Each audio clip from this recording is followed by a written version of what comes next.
Whether you're looking for answers to specific life questions or simply hoping to become the best version of you possible, welcome to the Mental Breakdown and Psychreg podcast, where we offer insight, information, and strategies based upon research and years of practice as psychologists.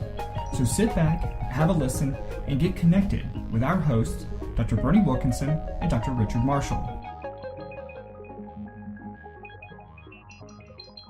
We've talked in the past about the relationship between our physical self and our mental, emotional self. Right. We've talked how the mind-body is basically the same thing. Mm-hmm. As you are healthy in one, you're going to be healthier in the other. Right. And if you're unhealthy in one, you're going to be relatively unhealthy in the other one. Today we're going to talk a little bit about an article from Psychology Today entitled How Stress Makes You Sick, Catch the Early Signs That You're Getting Overwhelmed. And it's a very interesting article, very short, but it's an interesting article that brings up this specific point of, when you're starting to get overwhelmed and you're experiencing a lot of stress, there are some physical signs to suggest that you need to do something to start feeling better. Change it.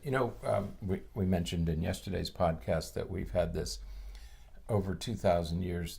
We've been debating about the mind-body dichotomy. Okay, it's a favorite subject of brain physiologists, neuropsychologists, philosophers, and it's an interesting philosophical discussion, especially when you're sitting around, after dinner, having a bottle of wine with friends, and you begin talking about it. I think college students like to debate these things, late night debates about what's mind, what's body. Over the years, we've been learning that there's the shorter and shorter distance between the mind and the body. In fact, now there's a lot of talk about finding the God gene, with all those books about the God gene, and where does religion reside in the brain, or where does love reside in the brain? Is love just some biological phenomenon, or is there something sort of epiphenomenon above the biology of the brain that explains these things? And to us, because we're street level workers, operators, it's all moot, because we know now that in order to be emotionally or mentally healthy, you have to be physically healthy. The two of them cannot be separated. We've all heard about the gut-brain connection. But these are whole body problems. It's not just, I'm not sure anymore that there's anything that is just a mental illness. We talk about mental illness and physical illness, like there's some separation. Insurance companies certainly separate mental from physical illness. They pay for one and not the other. But I'm not sure that there's any distinction anymore. Yeah, I mean, and if you look at it, if you watch television and you see ads for different medications and things like that, medications like Cymbalta was created to deal with the physical pains associated with depression. It's used by pain management doctors, and it's used by psychiatrists for depression. If you've ever experienced any kind of pain, because you've twisted your knee or ankle, or you have a hurt back or something, you know that when there's a flare-up, when you're under pain, when you're experiencing pain, it's difficult to concentrate and focus. It's difficult to be in a good mood. It's difficult to feel happy, and so you can't have one without the other. No. If you can't. I mean, you just can't. If you try, and people talk about I'll fake it, And what this can last for a little bit. And what we're going to talk about today, and I think later in this week, is that even low-level stress or low-level physical illness, physical pain, ailments.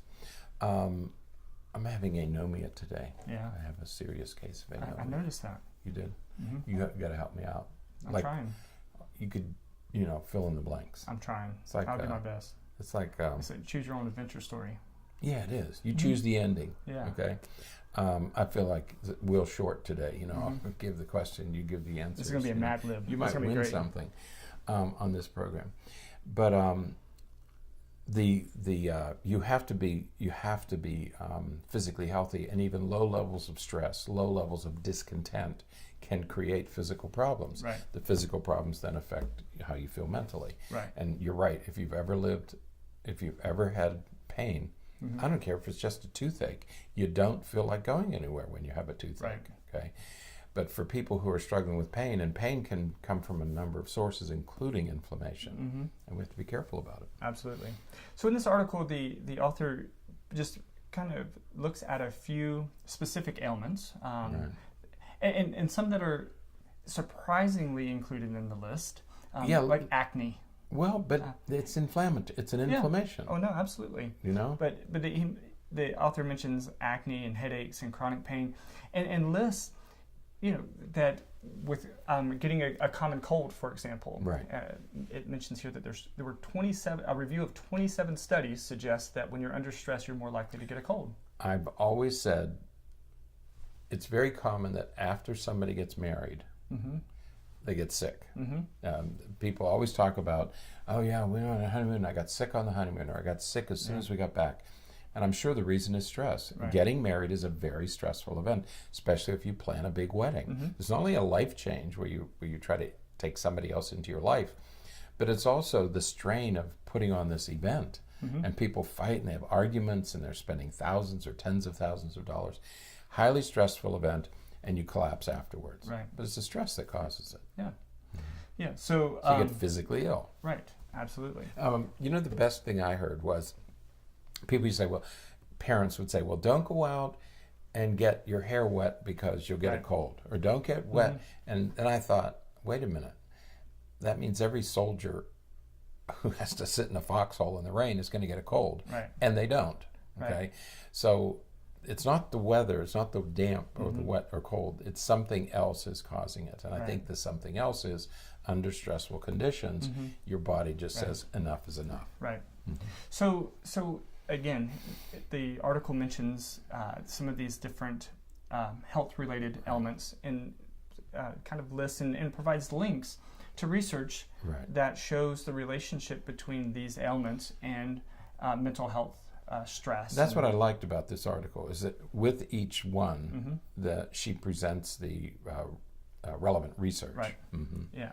So when it comes to acne, for example, there was some research to suggest that college students experience much more acne around midterm and final exams, and that the effects of this stress related to the exams is diminished, and the risk for acne decreases with adequate sleep and stress management. One of the treatments for acne is antibiotics. Right. Yeah. Why? What is the antibiotic doing? Right. Headaches are another one. Chronic pain, and of course the last couple that are mentioned are changes in appetite and digestive problems, which we've talked about on the podcast before. Strongly related to anxiety and stress and feeling overwhelmed and some of those kinds of difficulties. So, we saw this article. We thought we would just talk about it briefly because just as it ties in with so many of the other things we're talking about this week, that when you're stressed, when you're overwhelmed, when your mental health is strained, you're putting yourself at risk for physical health related problems. And so we have to sort of look for those cues, look for those clues that something is going wrong, and then deal with those core four to cope with some of these problems. Right, because we always talk about stress eating. I'm stressed, so I eat these kinds of food. Okay, so your mental well-being is directly related to your physical. Absolutely. You're going to eat differently. You're going to eat more or less, or you're going to eat calorie-dense foods like donuts and pastries, because that's what's satisfying when you're in these moods. And so, and conversely, if you're feeling fine but you're eating those foods and you get overweight, then you're not going to feel good about yourself, and you're going to have emotional difficulties. Absolutely. So that there's a reciprocal relationship, and we cannot forget that. We always say the body knows. Right. So you can't trick it. Absolutely. So I'd like to.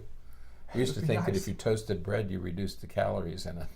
People would say, if you toast it, you get rid of some of the calories. And I thought, I've never heard that. When I was little, somebody said that to me. I thought, that doesn't sound right. I don't know how that works. If you toast bread. I've never heard that, but that's hilarious. Isn't that great? Wow. Toast it. Okay, then I can have 6 slices instead of 4. I was going to say, if you cut it in half. You cut the calories in half. There you go. Maybe that's what they said toasting. That's funny. Well. So you know, folks, that doesn't work. No, please. All right. That's it for today.